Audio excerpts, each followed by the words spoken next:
Assalamualaikum warahmatullahi wabarakatuh. Halo semuanya, bagaimana kabarnya hari ini? Saya harap semuanya dalam keadaan sehat dan juga selalu ada dalam perlindungan Allah Subhanahu wa taala ya. Amin.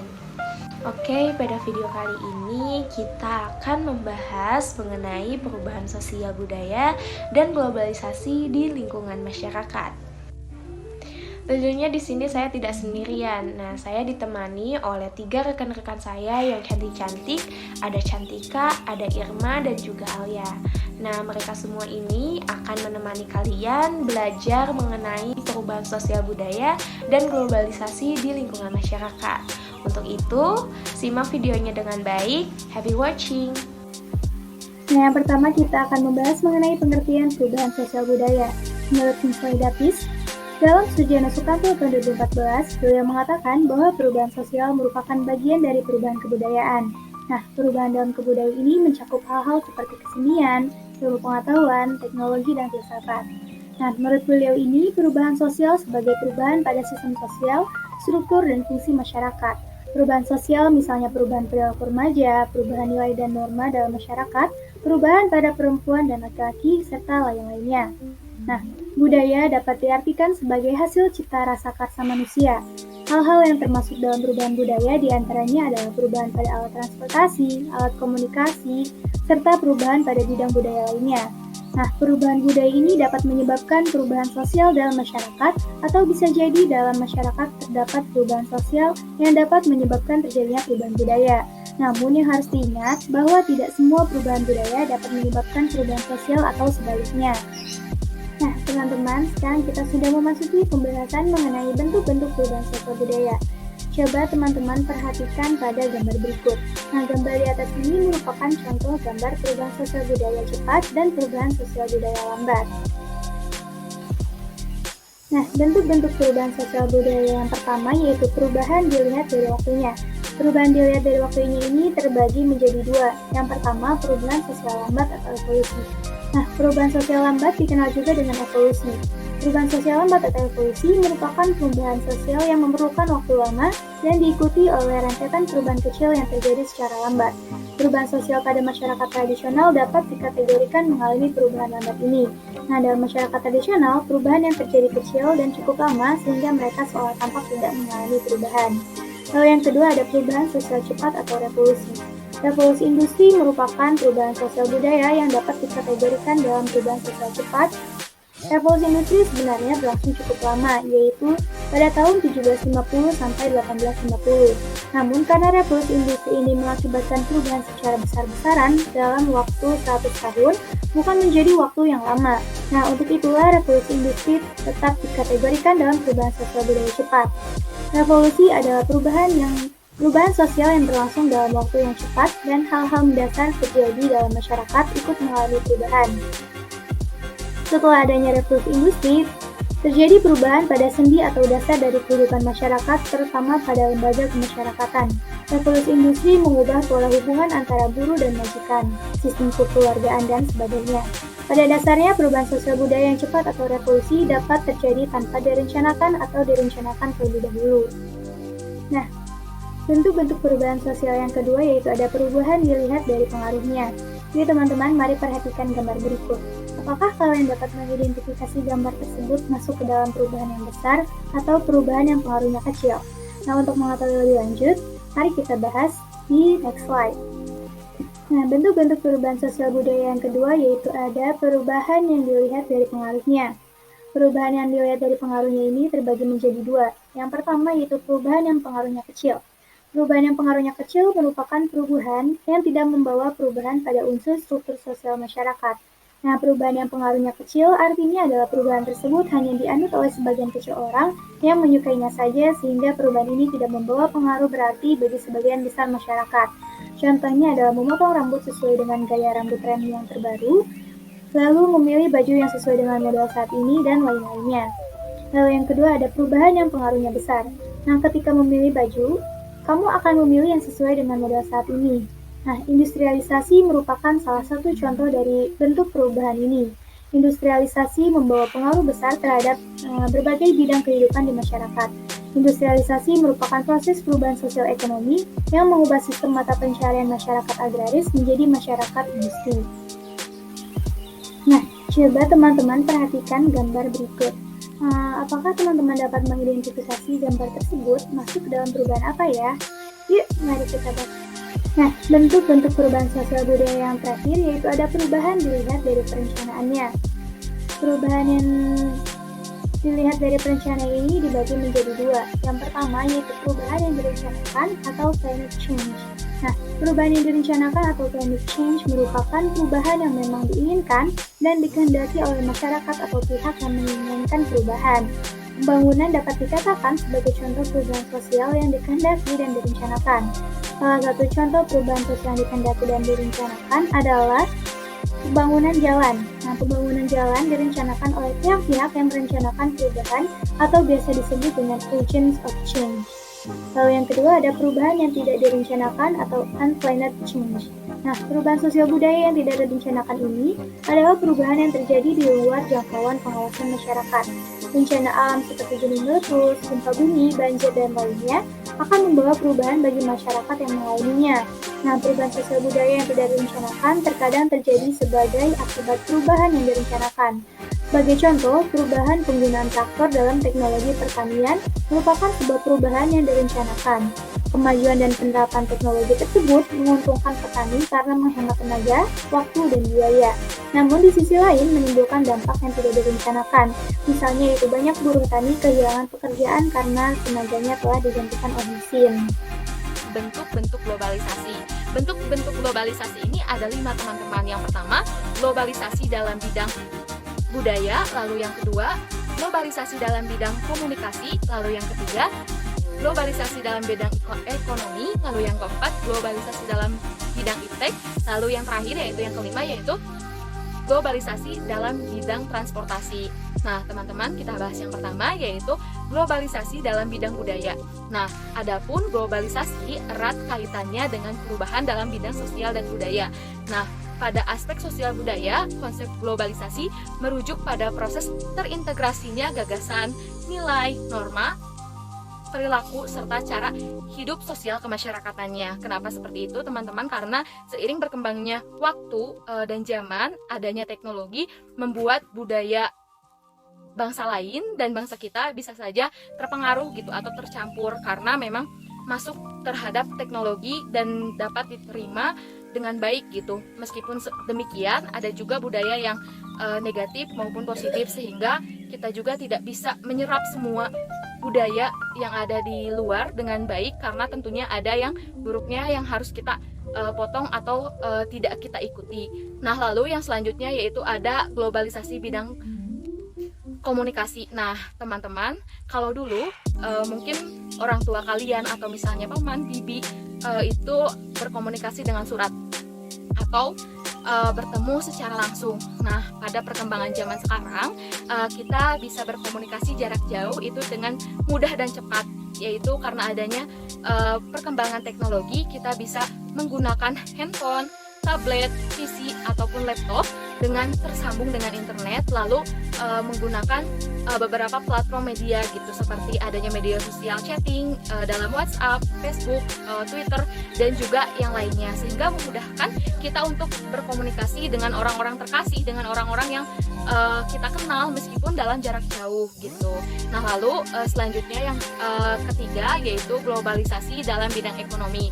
Nah, dalam bidang ekonomi ini kita tahu ya pada sekarang untuk berbelanja atau membeli sesuatu ataupun berdagang itu bisa praktis dengan hanya menggunakan handphone dan kita hanya duduk manis di rumah saja. Hal itu menjadi salah satu bukti atau dari pengaruh globalisasi karena adanya teknologi yang mana kita mempunyai platform yang bisa kita gunakan untuk berproses gitu, jual beli pada misalnya platform Shopee, Tokopedia, Bukalapak dan yang lainnya, sehingga transaksi jual beli dalam perdagangan baik luar ataupun dalam negeri itu bisa terjadi dengan sangat mudah dan cepat gitu. Dan juga selain itu seiring berkembangnya zaman adanya uang elektronik yang kita ketahui semakin memudahkan kita untuk membayar dengan praktis gitu tanpa harus jauh-jauh dulu harus ke bank gitu. Nah, lalu selanjutnya yaitu yang keempat ada globalisasi bidang iptek. Nah, bidang iptek ini menjadi pokok utama gitu karena ilmu pengetahuan dan teknologi yang menjadi penunjang utama di antara bidang-bidang yang lainnya. Nah, globalisasi dalam bidang iptek bisa berbentuk informasi, pengetahuan, teknologi, dan komputerisasi yang menyebar ke seluruh belahan dunia. Nah, kemajuan dalam bidang iptek menjadikan interaksi antar manusia dengan manusia lain bisa lebih mudah gitu. Jadi, dengan adanya perangkat elektronik dari teknologi ini bisa memudahkan kita untuk mendapatkan informasi, melakukan komunikasi, ataupun menggunakan teknologi untuk kita keseharian dalam beraktivitas baik bekerja maupun sehari-hari gitu. Nah, untuk yang terakhir yaitu adapun globalisasi bidang transportasi. Nah, yang dimana seiring perkembangan era globalisasi seperti saat ini ada banyak hal yang dapat kita gunakan gitu. Nah, satu di antara hal yang sangat dirasakan ialah perkembangan dalam bidang transportasi. Kalau dulu mungkin kita harus berjalan kaki dengan jarak yang tempuh sangat lumayan gitu. Kalau sekarang kan baik darat, laut maupun udara juga teknologi dalam transportasi sudah berkembang dengan baik gitu. Di antaranya kan sudah ada kereta api, bus atau misalnya motor, mobil dan juga kapal laut gitu ataupun pesawat. Jadi hal itu tuh bisa membuat kita praktis gitu untuk kemanapun dengan jadwal yang sudah ditentukan gitu. Jadi kita bisa menghemat waktu dan hal tersebut juga dapat mendukung adanya perpindahan manusia dan juga barang gitu. Nah, itu dari globalisasi bidang transportasi. Globalisasi ini tentunya memiliki karakteristik yang bisa kita amati secara langsung. Setelah saya rangkum, terdapat 7 karakteristik globalisasi, yaitu yang pertama, adanya perbedaan memaknai ruang dan waktu. Yang kedua, perekonomian antar negara saling bergantung. Yang ketiga, pertukaran informasi menjadi lebih cepat. Yang keempat, timbulnya masalah bersama secara global. Yang kelima, terjadinya pertukaran budaya. Yang keenam, proses komunikasi menjadi lebih mudah. Dan yang terakhir, keterbukaan di segala aspek. Nah, untuk itu saya ada sedikit cuplikan video mengenai karakteristik globalisasi. Mari kita simak bersama-sama. Ya, pemirsa, keanekaragaman budaya Indonesia menjadi daya tarik tersendiri bagi negara lain. Sama halnya dengan negara Jepang yang memiliki banyak tradisi unik yang masih dilestarikan hingga kini. Dalam kesempatan ini, SD Muhammadiyah 16 Surabaya kedatangan tamu dari Jepang untuk bertukar budaya antara Jepang dengan Indonesia.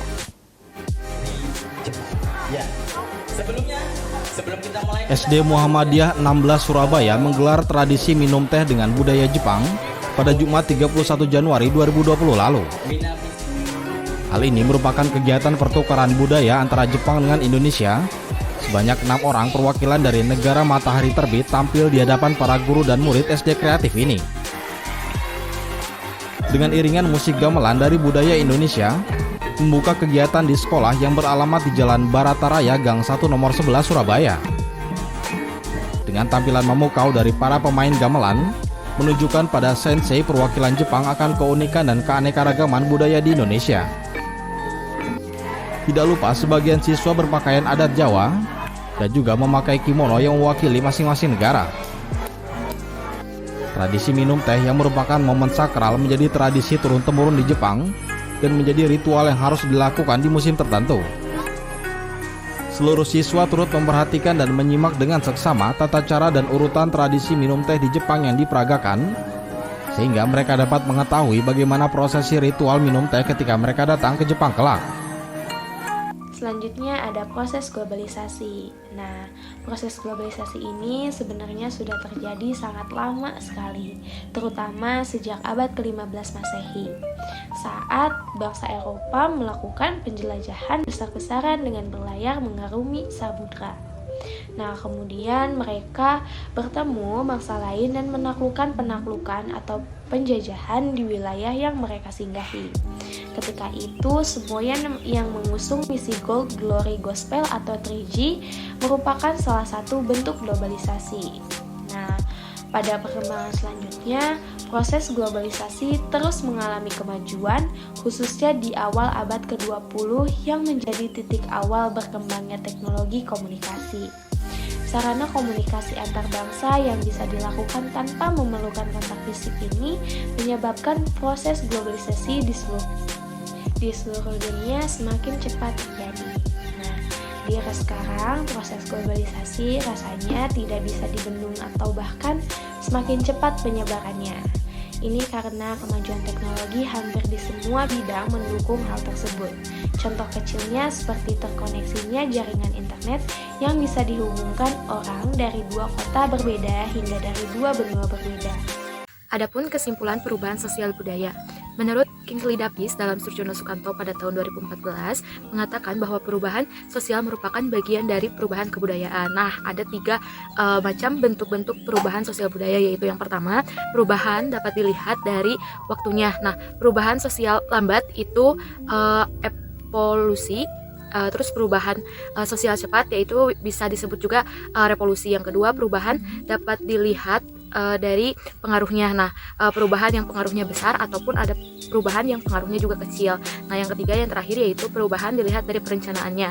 Nah, perubahan yang direncanakan atau planned change, terus juga perubahan yang tidak dapat direncanakan gitu atau unplanned change. Nah, terus adapun faktor penyebab perubahan sosial budaya dapat dilihat sebagai berikut, yaitu yang pertama bertambah dan berkurangnya penduduk, lalu yang kedua penemuan baru, lalu yang ketiga adanya konflik. Nah, selain itu kita juga tahu gitu yang dibahas adapun faktor penghambat dalam perubahan sosial, yaitu yang pertama kehidupan masyarakat terasing gitu, jadi terasingkan, lalu yang kedua perkembangan ilmu dan pengetahuan juga bisa jadi terhambat atau nantinya bakalan terlambat, lalu yang ketiga terakhir sikap masyarakat yang masih tradisional sampai saat ini. Selanjutnya, kesimpulan pembahasan globalisasi. Nah, teman-teman, globalisasi merupakan suatu proses sosial yang di dalamnya terdapat kendala geografi terhadap pengaturan sosial dan budaya menjadi surut, dan manusia pun menjadi semakin sadar bahwa pengaturan tersebut menjadi semakin surut, atau globalisasi ini menjadikan seluruh bangsa dan negara dunia semakin terkait gitu atau terikat gitu, baik dalam melakukan wewenang baru atau kerjasama yang meniadakan batas gitu, baik batas geografis, sosial, budaya, ekonomi yang tentunya ada dalam pada batasan, sehingga hal tersebut membuat kesatuan yang akhirnya menjadi harmonisasi antar negara maupun antar manusia gitu. Nah, teman-teman, adapun bentuk-bentuk globalisasi, yang pertama yaitu globalisasi bidang budaya, lalu yang kedua globalisasi bidang komunikasi, yang ketiga globalisasi bidang ekonomi, yang keempat globalisasi bidang iptek, dan yang terakhir globalisasi bidang transportasi. Nah, teman-teman, namun tentu saja dalam globalisasi terdapat dua sisi positif dan negatifnya gitu. Jadi tidak selamanya baik, namun ada buruknya. Nah, globalisasi dapat memberikan dampak positif seperti adanya perkembangan dalam ilmu pengetahuan dan teknologi,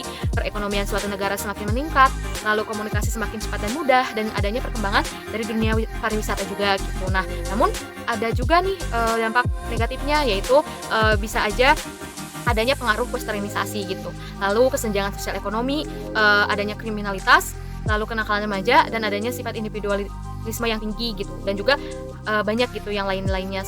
Demikian teman-teman yang dapat kami sampaikan melalui beberapa pembahasan, baik itu dari perubahan sosial dan budaya maupun globalisasi.